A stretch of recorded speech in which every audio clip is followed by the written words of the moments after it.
एक बार की बात है, एको नाम की एक युवती थी जो जापान में रहती थी। वह हमेशा इंटरनेट के अंधेरे हिस्से से मोहित थी और अंधेरे वेब की गहराई का पता लगाने में घंटों बिताती थी।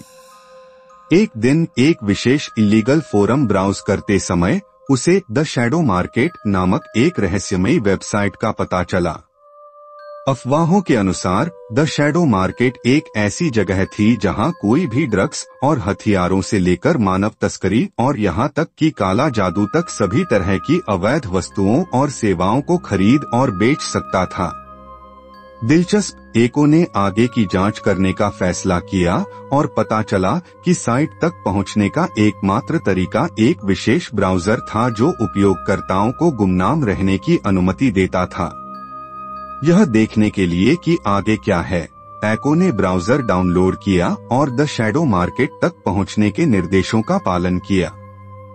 सबसे पहले यह किसी भी अन्य ई-कॉमर्स प्लेटफॉर्म की तरह लग रहा था, जिसमें विक्रेता अपने माल और खरीदारों को कीमतों पर सौदेबाजी कर रहे थे।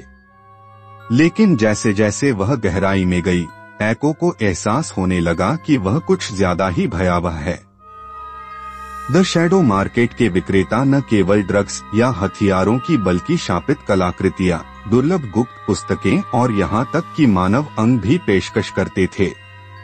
और हालांकि एको ने शुरू में यह मान लिया था कि खरीदार सभी अपराधी थे, उसने जल्द ही महसूस किया कि उनमें से कुछ सामान्य लोग भी थे जो कुछ ऐसा ढूंढ रहे थे जो उन्हें कहीं और नहीं मिला।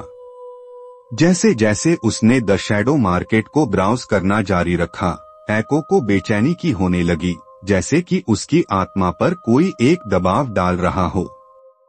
अपनी बढ़ती बेचैनी के बावजूद एको द शैडो मार्केट के लालच का विरोध नहीं कर सकी और वह बार बार इसमें लौटती रही। लेकिन जैसे जैसे वह डार्क वेब में गहराई से गई, उसे एहसास होने लगा कि वह अनजाने में कहीं ज्यादा खतरनाक चीज पर पहुंच गई है, जिसकी वह कभी कल्पना भी नहीं कर सकती थी। एक रात एको द शैडो मार्केट ब्राउज कर रही थी। उसे कारासू नामक एक रहस्यमय उपयोगकर्ता से एक संदेश मिला, जिसने साइट के वास्तविक उद्देश्य के बारे में जानकारी होने का दावा किया था।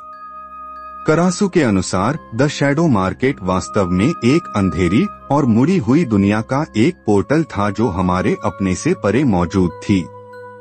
और एक बार जब आप उस दुनिया में प्रवेश कर गए तो पीछे मुड़कर नहीं देख सकते।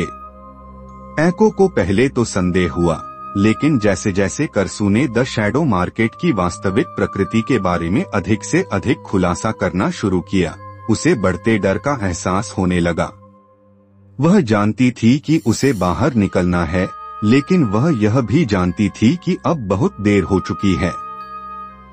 द शैडो मार्केट की काली ताकतों ने पहले ही उसकी आत्मा पर दावा कर दिया था और इसलिए एको डार्क वेब में फंसी, छाया और बुरे सपने की दुनिया में खो गई। वह द शैडो मार्केट की घुमावदार भूल भुलिया में भटकती रही और सोचती रही कि क्या वह कभी प्रकाश में वापस जाने का रास्ता खोज पाएगी। तो ये था डार्क वेब स्टोरी का आज का एपिसोड। कमेंट में बताएं कि आपको कैसा लगा। तो मिलते हैं अगले एपिसोड में, तब तक bye bye and take care.